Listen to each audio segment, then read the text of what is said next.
The word Turan or Turan, often referring to the steppes of Central Asia and Turkic or Central Asian descended peoples, actually comes from Iranian mythology.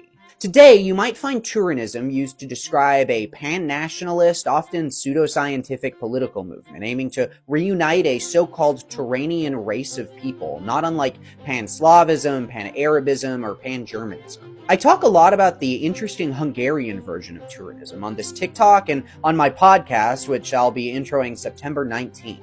But the word Turan originally comes from a fascinating Iranian legend originally written about in the Persian Book of Kings. The Book of Kings, or Shahnameh, was written by the poet Ferdowsi and is a masterpiece of epic poetry comparable to something like the Odyssey. In the book, the righteous king Feridun or Feridun takes power after defeating the monstrous Zahak, an evil tyrant who must feed the snakes growing from his shoulders with human brains daily. During the following Golden Age, the king has 3 sons, but he doesn't name them.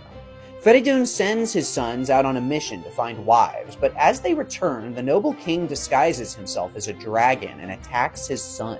The eldest son is like, no, this is not worth it, and he flees from the monster immediately. The middle son draws his bow and prepares to slay the beast, but he's stopped by the cautious youngest son, who tries to speak to the dragon and point out that they are the king's sons. Feridun transforms back and rewards his sons based on their actions.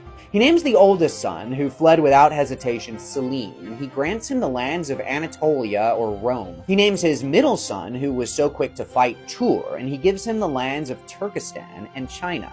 And the youngest son, who decided to reason with the beast, he names him Irij, and he grants him Iran, the best of all lands, according to the story. But because the lands of Iran are so superior to those of Turan, a conflict breaks out between the brothers, and this dynamic between the settled lands of Iran and the nomadic steppes of Turan became a prominent literary theme and political signifier over the following 1,000 years, even up until this day. How did things ultimately wind up between the brothers? Well, you'll find out with all of this bad Persian pronunciation and more if you listen to the intro episode of the Turan Explorer podcast when it releases on September 19th. Thanks.